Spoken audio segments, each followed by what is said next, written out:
तो अब हम चलते हैं क्वेश्चन नंबर बी की तरफ। इसका बी पार्ट देखते हैं। बी हमारे पास है 3 और 5।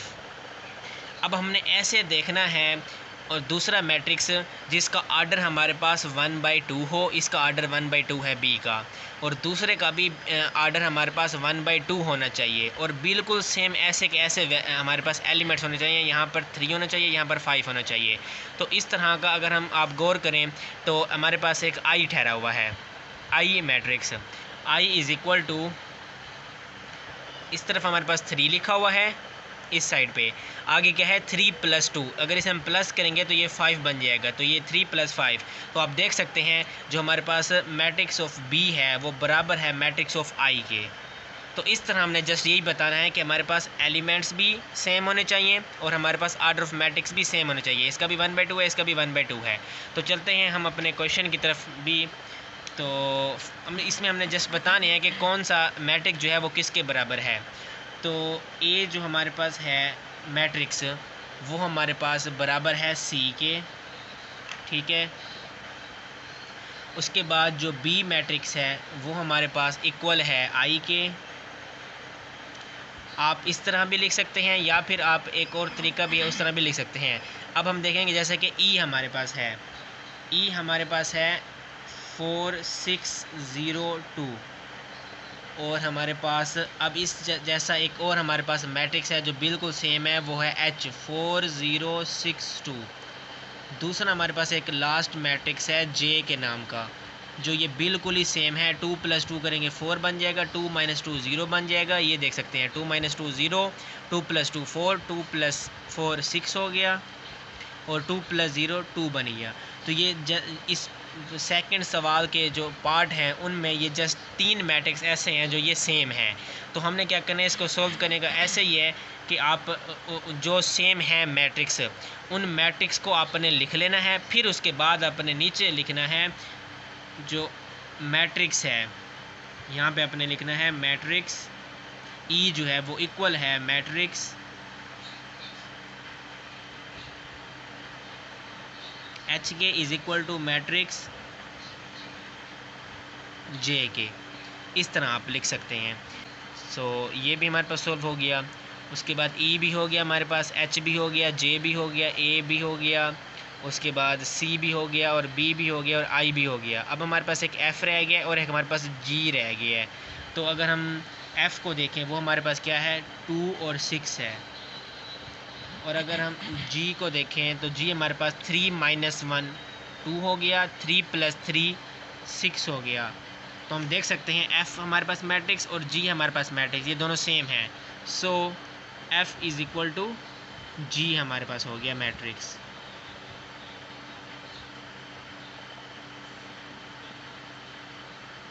Matrix F is equal to G हमारे पास हो गया।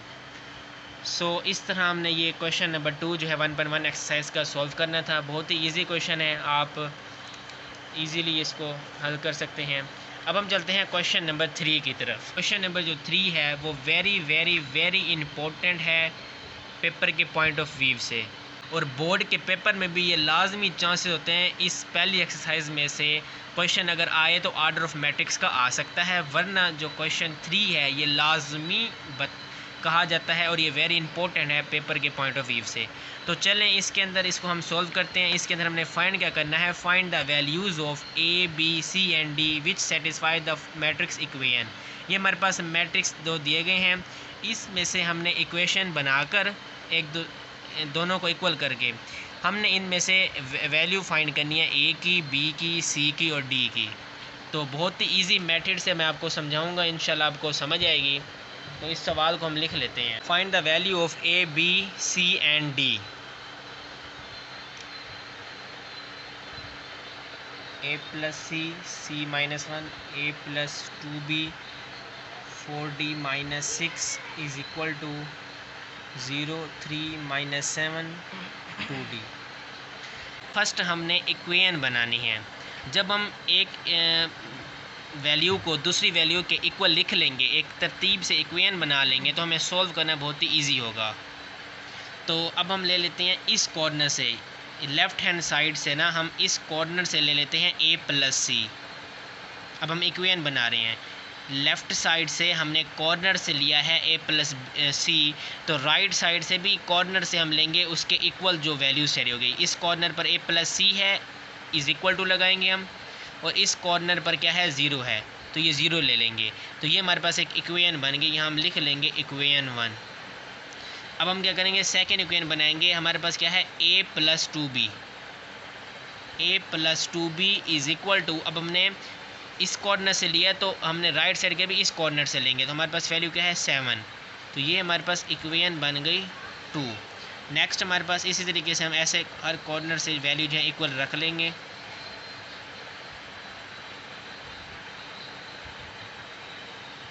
Four D minus 6 is equal to 2d। में से हम देखेंगे कि हम सॉल्व भी कौन सी कर सकते हैं।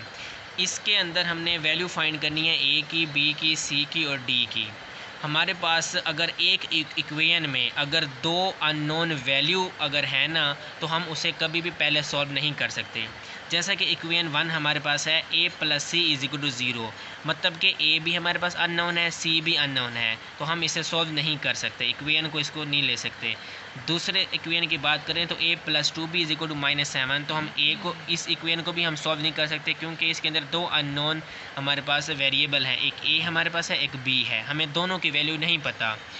थर्ड की बात करें, c-1 इज इक्वल टू 3, इस इक्वेशन को हम ले सकते हैं। क्यों ले सकते हैं, इसके अंदर अननोन हमारे पास वैल्यू एक है, c की है, जिसकी हमारी वैल्यू निकल सकती है। इक्वेशन 4 की बात कर लें, 4d minus 6 is equal to 2d, तो इसको भी अगर हम सॉल्व करें तो यहाँ से हमारे पास d की वैल्यू आ जाएगी। तो हम इक्वेशन 3 को सॉल्व कर सकते हैं, 4 को भी सॉल्व कर सकते हैं, 1 और 2 को नहीं अभी हम ले सकते। जब हमारे पास c की और d की वैल्यू आ जाएगी, फिर हम इक्वेशन 1 और 2 को सॉल्व कर सकते हैं। तो हम इक्वेशन 3 को फर्स्ट लेते हैं। फ्रॉम इक्वेशन 3, आप चाहें तो बोर्ड के पेपर में या क्लास टेस्ट में या फर्स्ट टर्म पेपर हो तो आप बिल्कुल ऐसे लिख सकते हैं। इस तरह क्वेश्चन लिखकर, इस तरह इक्वेशन 4 बनाकर, फ्रॉम इक्वेशन 3 लिखकर आपने ले लेना है c-1 इज इक्वल टू 3। अब ये c हमारे पास वेरिएबल है, इस वेरिएबल को यहीं रहने देंगे लेफ्ट हैंड साइड पे, और ये 3 लिख लेंगे। ये हमारे पास रियल नंबर था, ये रियल नंबर चला जाएगा उस राइट हैंड साइड पर। तो यहाँ पर इसका साइन जो होता है ना, ये उस रियल वैल्यू के साथ जो साइन दिया होता है वो उसी का साइन होता है। तो यहाँ पर साइन उसका है -1, जब वहाँ पर जाएगा तो ये +1 हो जाएगा। c इज़ इक्वल टू 3, उधर जाके +1 हो गया, +1 हो गया, तो c की वैल्यू हमारे पास आ गई 4, ये हो गई। अब हम इक्वेशन ले लेंगे फ्रॉम इक्वेशन 4। फ्रॉम इक्वेशन 4 को अगर हम लें तो वो हमारे पास है 4d minus 6 is equal to 2d। अब d हमारे पास वेरिएबल है, एक d हमारे पास ये वेरिएबल है, तो इन दो वेरिएबल को आपस में सेपरेट नहीं होना चाहिए, इन दोनों को हम इकट्ठा कर लेंगे, एक वैल्यू बना लेंगे इन दोनों को हम प्लस माइनस करके। तो ये 4d वैसे रहने दिया, ये हमारे पास 2d राइट साइड पर है, इसको हम लेकर जाएंगे लेफ़्ट साइड पर, तो इसका साइन जो है वो कुछ नहीं दिया गया, तो उसका साइन प्लस होता है, वहाँ पर जाकर ये -2d हो जाएगा इज़ इक्वल टू में, इसको हम ना दूसरी तरफ लेकर जाएंगे, तो ये -6 था, वहाँ पर जाकर +6 हो जाएगा। अब ये वेरिएबल और वेरिएबल आपस में इकट्ठे हो गए हैं, अब हम इनको सॉल्व कर लेंगे। ये 4d प्लस का है और माइनस का 2d, तो 2d बच्चा इज़ इक्वल टू 6। अब हमने ये सॉल्व कर लिया।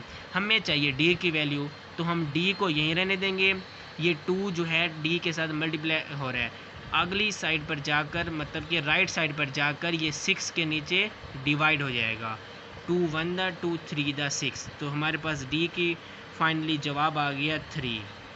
अब हमारे पास c का जवाब आ गया 4 और d का जवाब आ गया 3। अब हम इक्वेशन सॉल्व करेंगे फर्स्ट, फ्रॉम इक्वेशन फर्स्ट। अब हम फर्स्ट सॉल्व क्यों करेंगे, क्योंकि हमारे पास c की वैल्यू हमें मालूम है ऑलरेडी, तो a plus c is equal to 0।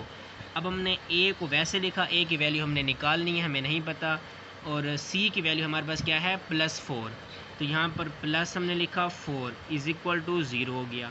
अब a हम वेरिएबल यहीं रहने देंगे, इस रियल नंबर को हम दूसरी साइड पर ले जाएंगे, तो यहाँ पर +4 है तो यहाँ पर -4 हो जाएगा, तो a इज़ इक्वल टू -4, हमारे पास a की वैल्यू भी आ गई। अब हमने a की वैल्यू हमारे पास अगर आ गई तो हम सेकेंड इक्वेशन को ले लेते हैं।